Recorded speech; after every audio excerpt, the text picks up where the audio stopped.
Remember that it's not always about the price points. So these are not always just about money. It can be about commitment. And in fact, to me, money is just commitment anyways. And so whether they're committing their time, their energy, their money, resources, whatever they're committing, remember that these are stages of evolution in a relationship. Hey, this is Kane and Alessia from Industry Rockstar. And welcome to the Industry Rockstar Show. This is a podcast devoted to driven entrepreneurs and business owners who want to go from scratch to impacting the world massively and become what we call business rock stars. At Industry Rockstar, we have helped millions of conscious and evolving business owners in over 80 countries globally go from business novice to business rockstar. We bring you the secrets of the highest achievers, the most innovative thinkers, and the tested systems that's going to grow your heart, your mind, your business, and of course your bank account. Let's rock. Hey there, it's Kane Minkus. Welcome to the podcast. In today's podcast, I want to explore something that a lot of our students have been asking us globally, which is how do they start to launch things or plan out things? They're kind of lost at the beginning phases. You know, I find a lot of entrepreneurs we work with are really sharp, and they just need to kind of get to that starting momentum to say, well, how do I even get started? How do I even organize this? And then once they're actually started, once the car is rolling, they can actually take the wheel and they can start to steer it. So this is one of those topics that I think a lot of our students are dealing with, which is how do we even start to concept what I want to do? I want to launch a program. I want to launch a product. I want to launch a service. I want to launch something. And where do I start? How do I even target, the people? How do I know who to go after? How do I know which modality to use? All this different stuff. So I want to help you understand how we do it here at Industry Rockstar, because for the last 15 years, we've launched personally at our company over 40 different programs over the years, 27 online programs, about 13 offline programs, seminars, workshops, and so forth, masterminds, group coaching. We're constant launchers here, books, podcasts, just product after product after product. We're product creation people here. And so, of course, we have to go in the same creative process that every business owner does. And when we're going to launch something, we have to understand why we're launching it and what's the purpose of it and how do we launch it? How do we get people to it so that we don't just create something and then nobody cares, because that's always very annoying or frustrating when you launch a product or you launch a service or a membership site or, book and nobody really cares about it.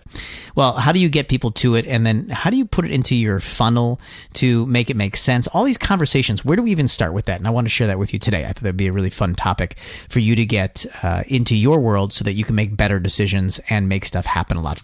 So I always like to work backwards from the end results and then work kind of systemically about how to actually put all the details together. Now, just so I didn't just lose you in that little statement here. Essentially, let's start by saying, what are we trying to get done? What is the ultimate goal of what we're trying to get done? And most of the time for a business owner, it could be a sale. They want to actually sell a product or a service, which is fine. Or if we want to make a difference or make a certain impact. But, 9 times out of 10 as a business, we're saying, okay, we got a new product, we got a book, we've got something, we want to sell it. How are we going to get this thing to move or to sell? And so we're going to start with the end result in mind. Now, I said the word systemically, and something that I've learned over the years is that business is not linear, life is not linear as far as my perspective on it. And although we try to teach people linearly, and although we try to, lay things out in a recipe-like form, which helps a lot of, people across the world who like to learn and engage things linearly.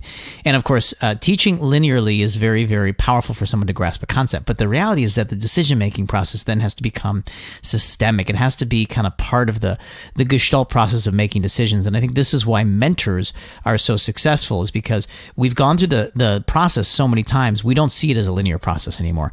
We're seeing 4 or 5 or 6 different parts of the process all at the same time, and we have the container to be able to handle and hold all these different parts and pieces. New entrepreneurs, new business owners, or newer people to business, or you should even say someone that's very experienced but trying on something new. Anytime you get that newness element, whether you've been in business 10, 20, 30 years, whether you're running a 5, 6, 7, 8 figure level company, but you're looking to go into some area that's newer, like now you want to use the online world, or you're going to launch into a new marketplace.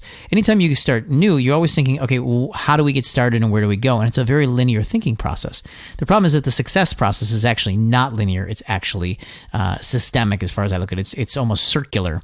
And so being able to think in a few different ways is very, very important. So I'm going to present this to you a little bit linear as to how we think about it, but ultimately we start to go through these more as a Gestalt feeling, like, okay, since we know the process, process, let's look at 4 or 5 of these different areas at the same time. But let's keep it simple, because to keep it simple is to make it easier to teach. And so if we look at how we look at launching something, the first thing I want to look at is, what's the goal? What am I going for? Okay, so let's just take an example in this thing. Let's say we're going to sell a digital product, or we're going to look to sell a ticket to a summit, or something that is going to be a nice small entry point. Well, that's a very important thing, because especially if you're starting something new, the first conversation that I'm having with our team is, what is the relationship to the traffic that we're going after? Is the product or service that we're going to sell, or technology, whatever we're going out to sell, I'm just going to call it a product. You can think about it as a service or whatever. Is this product that we're trying to sell, are we going out to fresh people to sell it? If so, that's going to change the entire strategy of the whole thing, versus are we going out to somebody that knows us, versus are we going out to somebody that's bought from us? Who are we actually going out to? And this is a very, very important conversation. So internally here, we actually divide traffic into a few different areas in order to answer that question. And the first area that we actually divide the traffic into is what we call freezing. This is, by the way, this is based upon the relationship of the traffic, I should say. We use a temperature code to actually describe what is the relationship we have to traffic. As you know, the stronger the relationship you have with people, the easier it is to get them to take action, because there's a trust factor involved. There's a relationship, there's a comfortable confidence, there's a consumer confidence that's involved. So we look at the relationship that we have with the traffic, and we start out by using the temperature freezing. Now, freezing is, to us, people that have no idea who we are. And I'll just put this in your perspective. Freezing would be considered people that have no idea who you are at all. You go out and you place an ad on Facebook, you place an ad somewhere, and these people are freezing. They have no idea who you are. They've never heard of you before. And just so you know, even for household names, you can still find people across the world that don't know who Tony Robbins is, or don't know who Oprah is. I was just, I'll give you a great example. We were at the park this weekend with our kids, and I said to the kids, I said, do you guys know who Jimi Hendrix is? And my kids looked at me like I was crazy. My son's 11 years old. He says, Jimmy who? I was like, oh my gosh, I feel so old. But anyways, it doesn't matter how successful somebody is. There's people that have no idea who they are. Well, this would be considered freezing. And if I wanted to get my son to listen to a Jimi Hendrix song, it's actually 10 times harder than if I wanted to get him to listen to a new Maroon 5 song, because he knows Maroon 5 and he likes them. And that's a very similar experience when it comes to selling anything in the world, which is that if people don't know who you are, they're considered freezing and they're much more resistant. So we have to build something that gets them to the next level. And the next level is going to be cold traffic. Cold traffic, in our terms, because you may hear a lot of digital marketers talk about this stuff. I don't know if they do or they don't. But anyways, this is how we classify it internally. Cold traffic is people that know who you are, but that's it. They're just aware of you. So yeah, they've heard about you. Maybe it's like a movie. Yeah, I heard about the movie. You have no interaction with it at all. You didn't watch the trailer, but you just know about the movie. Okay. For example, I said to my son the other night, I'm going to use a lot of my kids' examples in this because I do a lot to kind of get my kids to take action on things. And they remind me a lot of the traffic that I have to manage online across the world to getting people to engage in our products and services. Anyways, so my 11-year-old here, I've been trying to warm him up, so to speak. That's the process, warm him up to, more action movies like Star Wars and Transformers and things like that. And so, he had heard of Transformers many times out of my mouth. I was trying to get him to watch that with me. I wanted to see the Transformers movies, and I wanted someone to watch it with, and the ladies in our family could care less about that movie, so I needed my boy to come with me. So I said, hey, why don't we watch Transformers? Well, he's like, I don't want to watch Transformers. Again, he was freezing to it. He'd never heard of it before. Now I made him aware of it, so now he's cold to it, right? He's like, I don't really want to watch it. He's aware of it, but he hasn't had any engagement in it, so it's considered cold. This is the same thing that goes on for you when somebody becomes aware of your brand, but they have not engaged. They're considered cold traffic. Okay. Now we can build then something that can speak to cold traffic, people that are aware of you, that can then move them to the next level, which is warm traffic. Now, warm traffic we consider is any kind of traffic that has engaged with you in something free. So, of course, free is where you get to build this authority process around your product or your service or tech. It's around your brand, and you start to engage them through this free process. We call this warm, and this is the process of essentially them engaging with something in you, or engaging in something with you. So, for example, in my example with my son and the I want to say Terminator, the Transformers movie. Also a good movie, Terminator. I'm going to have to get him to that too. I'm sure I've got some rolling eyes going out there as you're listening to this. Anyways, back to Transformers. So when I play the trailer for him, now he's warmed up. And this is the entire point of trailers for films, is they want to take you through an experience where you're not just aware of the movie, but you've actually engaged in something free to have an experience with the brand. So now he's engaged with it. Now he's warmed up, okay? And now the next level level after they've engaged with something free is to move on to what's called a hot traffic lead, or hot traffic, which we call hot internally, is a person that has engaged in a paid experience with you. Now, I don't care if it's $1, euro, pound, renminbi, whatever you think in, whatever the currency is. Anytime they give you one of their currency, that actually makes them way more likely. And in fact, the statistic is 11 times more likely to actually buy from you again.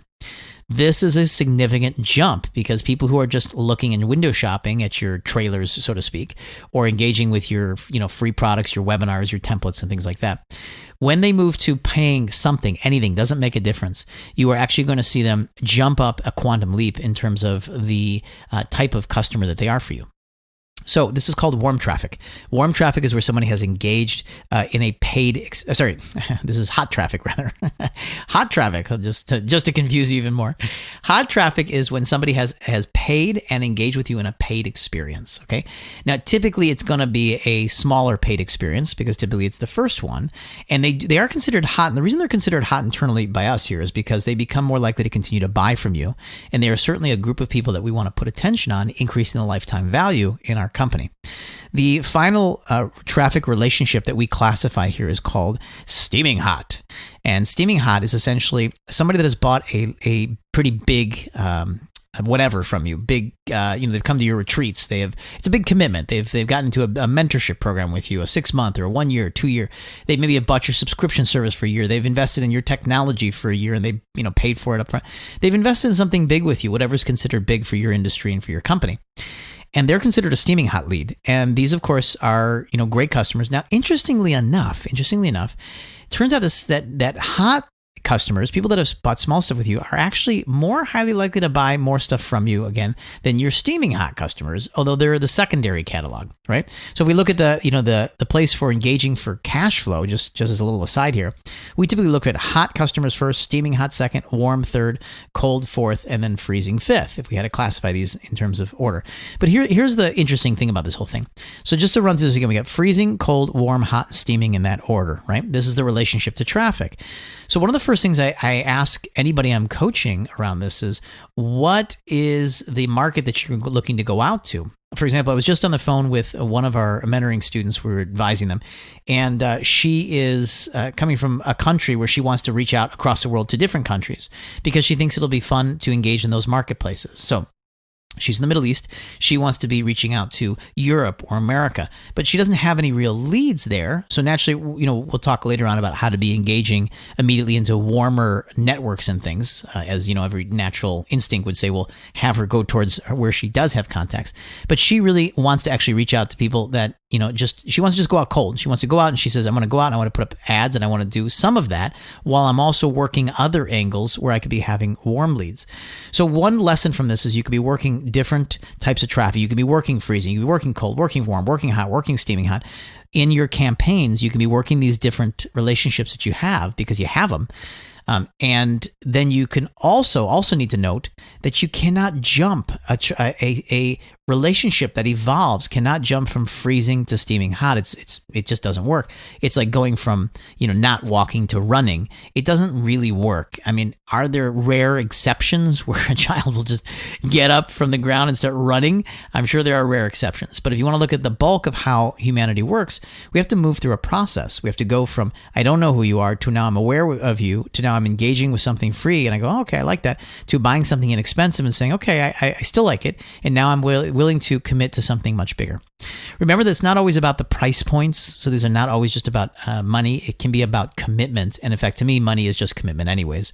And so whether they're committing their time, their energy, their money, resources, whatever they're committing, remember that these are stages of evolution or relationship. So the first lesson to take out of this, other than the actual relationship on traffic, is to always work backwards from the traffic relationship to plan your funnel and plan your offers that are coming through your company. Okay, so you're gonna say, what's the final result, and we're gonna work backwards from that in terms of the relationship and planning. Because if you're going out to launch a book and you're gonna go do it to the steaming hot customers that you have, it's gonna be a different funnel and a different plan, a different offer than if you're focused on freezing. And if you're gonna go to multiple different traffic relationships, you're gonna have different funnels that are speaking to different ones. You go out with a cold or a freezing traffic copywritten page to people that are steaming hot that have bought big things from you, it's going to seem odd. They're going to seem like, why are you so cold, man? Like, I've known you for a long time. Now you're talking to me like we don't even know each other.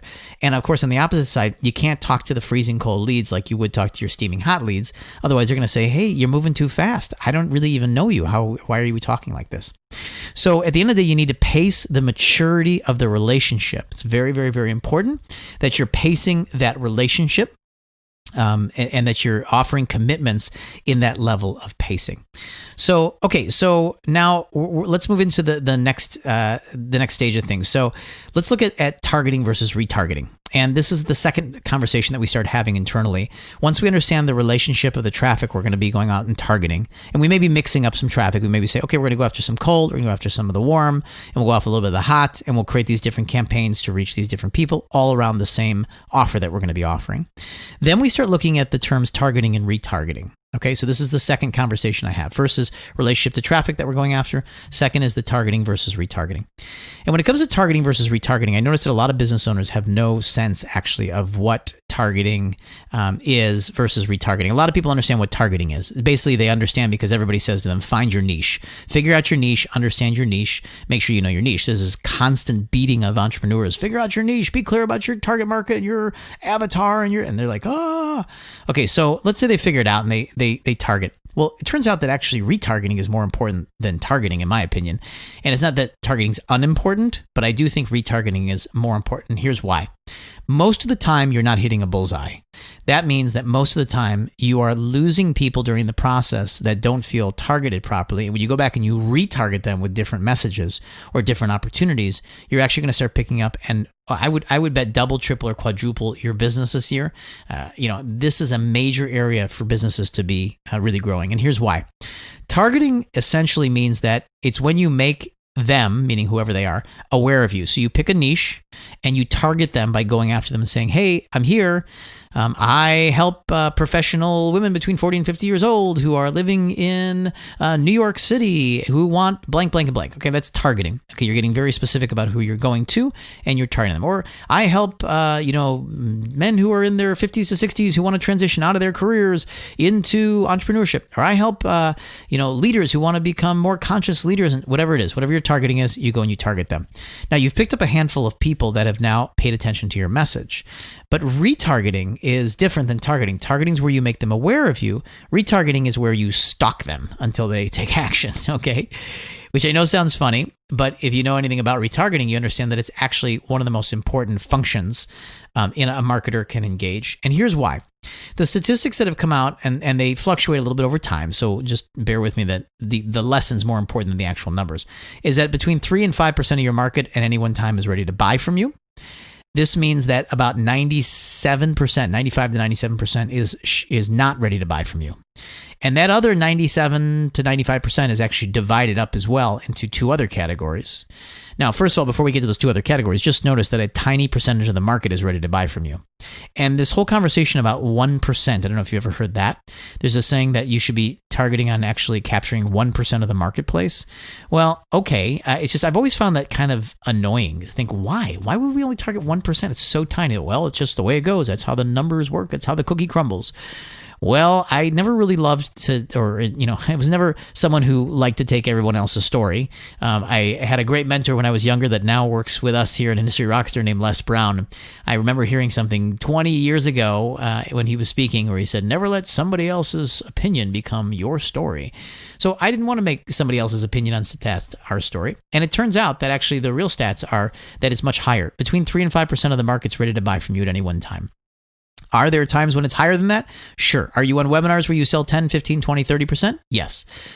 So it just depends on, where you're at. But let's just call it based upon the statistics. This is our story, that about 5% are ready to buy. So that gives you 95% of your market is simply not ready to buy from you. So what are those categories? What is that divided into? Well, it's divided into two. One part is groups that are shopping. There's a group that's shopping that wants to buy, but they're not sure yet who to buy from. And the other part is simply not going to buy from you. This is the statistic. because there's something that's off about the relationship between you and them. Could be that you're a man, they want a woman. Could be you're a woman, they want a man. Could be that you're young, they want someone older. Could be that you're older, they want someone younger. It doesn't really matter. Who cares? But some percentage of those, and the actual statistic is that about 30% of the market will find some reason not to buy from you. Now, this is also very interesting that it's divided into threes. And this is important because, as we often note, there are space for three brands in the marketplace: a major brand, a competitor brand, and an alternative brand. And you see this a lot, for example, in politics.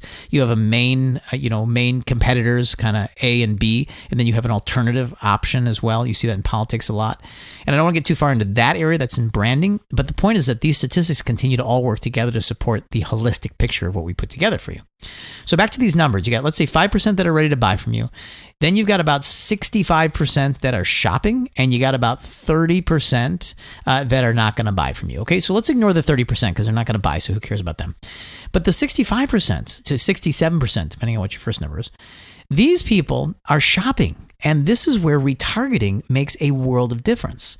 So the question I want to be asking you is, are you aware of the people that are not actually taking action, falling off, peeking at your stuff but disappearing? And most business owners say no, they have no process for retargeting, or even if they know that it's happening, they're not retargeting. They're just focused on the people that are paying attention to them. Sometimes their excuse is, I've already got so much work, I don't know what to do with it. Well, that's fine, but then we need to create some systems so that you can grab the others that are falling off.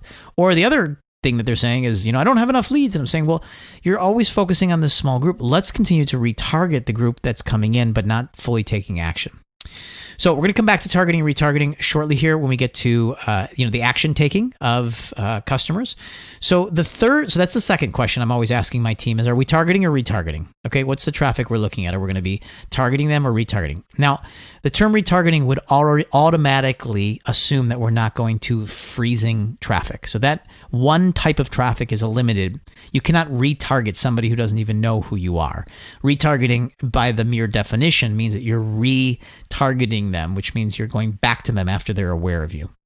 So we've got the target, which usually would start at the cold, not at freezing, and we could then retarget the cold, right? We could retarget the warm, we can retarget the hot, we can retarget the steaming hot. So just to be really clear about that. Okay, so that's the second conversation I'm having with my team. So the first one is, what's the relationship with the traffic we're going after to launch this thing? Are we going to be targeting or retargeting people for this? And again, we might be doing all of the above, all the traffic and all the yes, but we have to consciously decide where we're going to start. The third conversation, because there's four of them, the third conversation that we are in is, what type of marketing do we want to engage in? There's a few different types of marketing. Let me share these with you. The first one is paid versus organic. Do we want to be talking about paid marketing, or do we want to be talking about organic marketing? Now, we might be doing both, and you might want to do both, but it's important to start. So today I was on a meeting. I'm on a board at a company here in California. We were on a meeting, and I said, so we're going out to launch this new thing, gentlemen. So do we want to be using a budget for this? Let's think. I said, well, we've got, we can spend a little bit of money. I said, no. If we're going to be doing paid traffic, we got to be spending thousands. Do we have thousands a month we're ready to spend? No, we don't. Okay, great. So let's focus on organic traffic. Okay, no problem. We don't have to be afraid or ashamed of that. It's just we either have a budget or we don't. If we don't have a budget, we start with organic traffic. So there's paid traffic, which is where we pay for it, right? We're going to place ads or we're going to pay for things. Or we've got organic traffic. And organic traffic is non-paid traffic. Okay, and we'll explore paid and non-paid traffic in a future future podcast here. Of course, we train our students in all this stuff deeply because they need to understand the nitty-gritties. So from a strategy standpoint, the question we ask ourselves is, do we want to put in a budget, or do we have no budget? We want to get this done for free through the organic. Now, I always say you're always paying for your leads. You're always paying. You're either paying for them in money or you're paying for them in hustle. And you want to start to train yourself as a business owner to be paying for lead generation. Now, you may be someone who's already been paying for years, or you have budgets, or you've been placing ads, or you've been spending money for a long time. No problem. You may have gotten comfortable with that. And what the thing is that you're missing is actually how to be getting your organic groove on and getting a lot of organic traffic, because even the biggest and best businesses, they're focused on both. Why? Organic traffic is obviously cheaper when it comes to dollars or money for that matter. And so you want to be having a mixture of organic plus paid. You'll see a lot of companies that are doing paid advertising on Google, for example, are also doing a lot of search engine optimization because they want to be building their organic over time so that they can reduce their costs. They understand that paid advertising in noisy industries can get very expensive. And at some point, you can get to a point where you can't afford a lead anymore because it's just too expensive. So you may remember you want to get into both these, but again, we always pick one when we're getting started to launch something. The next question that we have in marketing is it static or is it an engagement type of marketing? Static marketing is automated marketing. We're going to put up something that's like, I don't know, a video, or we're going to put up an automated webinar, or we're going to put up a, landing page, or we're going to go put a flyer out on the street or something like that. It's just static. People will just engage with it if they engage. Engagement marketing is different. It's live. It's experiential. So if you're going to do engagement marketing, you might be doing Facebook Lives, you might be doing speeches, presentations, you might be doing, for example, podcasts, which you're listening to right now. This is considered static marketing, right? Because it's static. It doesn't. You're not interacting with me. You listen to it. It's pre-recorded, right? So live engagement actually turns out to be having a whole world of advantages because right now, especially, people are very engaged in live engagement marketing. The upside to live engagement is you get a lot of engagement. You get people showing up because they know it's live. There's a kind of a mutual respect that if you're giving your time, they're going to give theirs. And so everybody gets together, and as long as it's interesting, they stick around. Static has quite the opposite. It has this feeling of, well, you're not giving me your time live, so I'm going to listen to it when I have time. And so you don't get quite as much urgency, you don't get quite as much excitement and energy around it, but it's more scalable, right? So static is much more scalable. I love recording these podcasts. I throw them out onto the podcast networks. You get to download them whenever you want, and that way you can be listening to them anytime you want. I can be recording them anytime I want. So both are fine. Again, these are not better or worse. They're just decisions you have to make. So we did paid versus organic, static versus engagement. The last one is online versus offline. This one's pretty straightforward, but we need to understand whether our clientele is paying attention online or offline more, and are we reaching the right people online or offline more, or do we want to do a synergization between both? Okay, this all falls under the types of marketing category. So just to rebalance us as to where we're at, we went through 3 already: the relationship of traffic, targeting versus retargeting, types of marketing. And the last area I'm going to talk about that's really important when we're making decisions about launching campaigns is what we're going to do with the categories of actions that our leads are taking. So listen carefully. This is our last section here. Categories of actions is important because I'm also looking at what is happening with the people that are engaging and moving through whatever they're moving through. So people or leads, and at this, especially if we're doing stuff online, but even offline, we don't know them that well yet, so we're engaging them. And every time we put them through something, this would be maybe earlier stage people. Of course, if we've got steaming hot leads, we know, they've engaged a lot with us. But whenever we put out an offer, people are either going to take action or they're not going to take action. So this is the 2 categories. Either they took action or they didn't take action. Now, at the surface, it's a very, very obvious one. Hey, they either took action or they didn't take action. But it turns out along every single step of your marketing and sales pathway, you are shedding or leaving people basically dead by the side of the road, which is not the best visual, I guess, but that's the one I thought of. And, I think about this because a lot of marketers teach this funnel process, right? They go, it starts at the top and it funnels all the way down to the bottom. And, at the bottom, you've got your customers and that's what you're looking for. You take them through a funneling process. But the smartest marketers actually understand it's not really a funnel because people are jumping out of the funnel, but they should be jumping into other funnels. Or maybe even better than thinking about that is you're continuing to kind of create little tribes along the way. And here's a couple examples in case this is not totally clear. So let's say you're going to have a webinar, okay? And you're going to register people for a webinar. Well, first of all, there are people that register and people that don't. Now, based upon the tracking, you may have a hard time tracking people that don't register. And I think for most marketers, we say, look, if they're not even remotely curious about what we're doing, we need to try other value propositions to get other people curious. But let's say we're placing an ad on Facebook. People are clicking on Facebook. They're arriving at your landing page. They're registering for your webinar. Some people register, some people don't.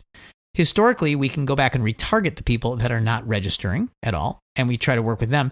And that's actually my point, is that either they register and they're in, or they don't, and we retarget them with something else. But here's where it gets even more interesting, which is now you've got people that register for your webinar, okay?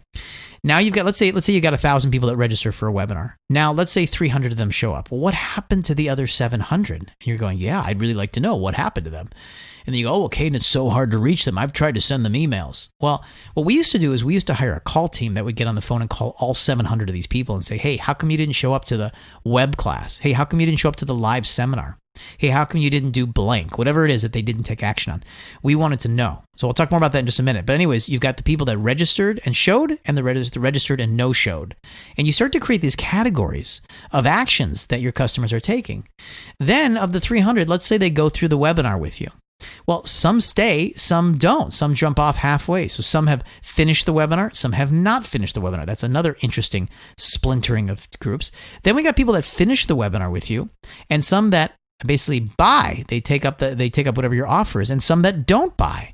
So of the 300 people, maybe let's say 200 finish the webinar with you, and then let's say from 200, maybe 20 people buy, right? You get a 10% conversion. Well, I guess it'd be 10% of those that stuck on the webinar. It depends on how you measure, if you measure from the beginning or not. So let's say of the 200 people, 10% bought, and you got 20 buyers. Well, what happened to the other 180 that stayed all the way to the end but didn't buy? Wouldn't you like to know? Yes, you would. It's an important piece of information.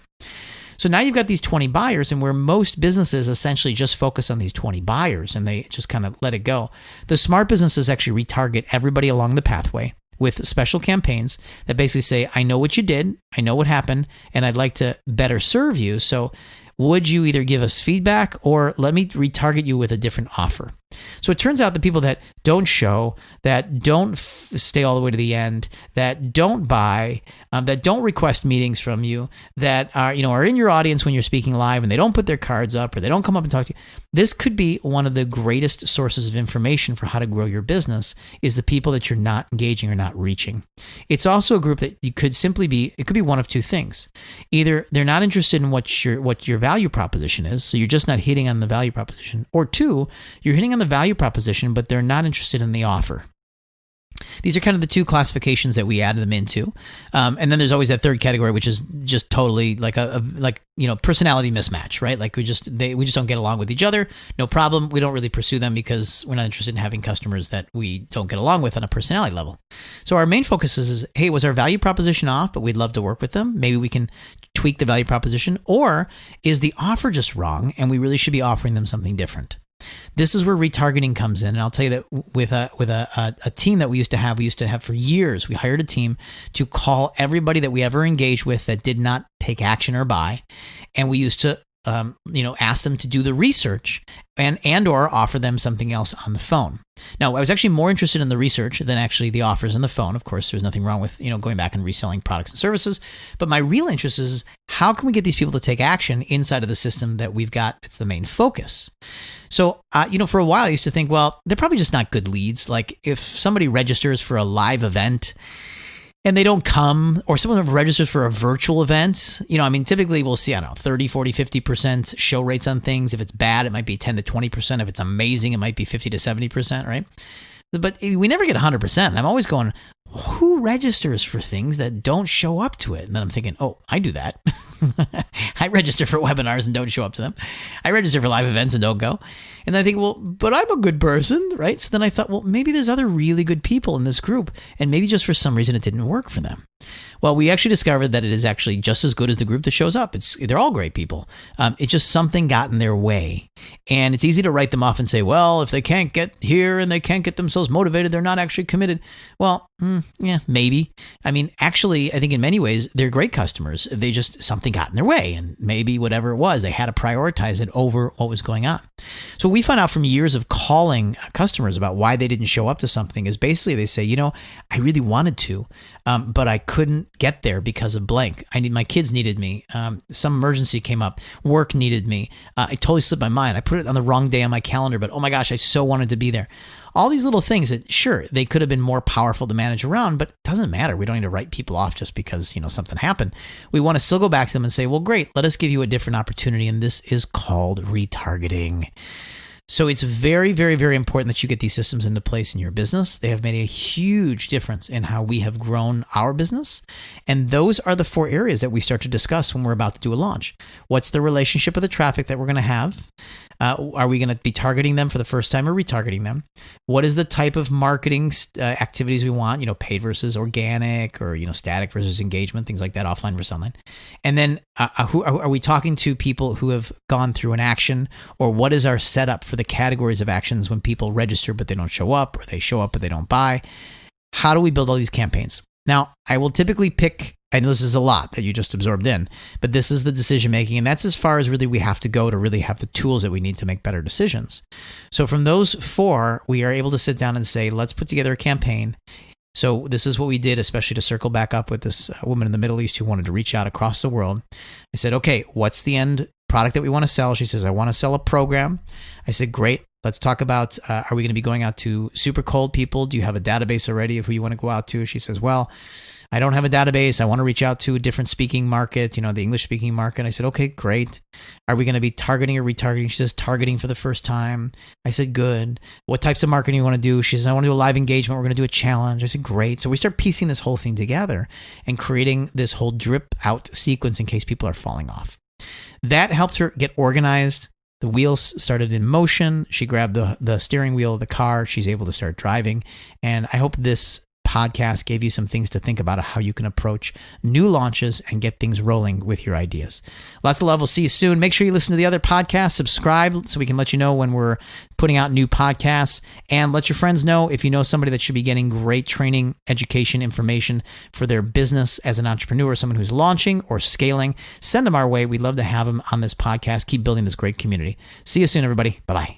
Hey, we hope you enjoyed this Industry Rockstar podcast. Make sure you check out the next one, and also find us on Facebook, YouTube, LinkedIn, and any of your favorite social media places. Oh, and please subscribe to our channel so you know when we release new episodes. And also, leave us some feedback to help us grow this awesome community. We look forward to sharing the next episode with you. And until then, rock on.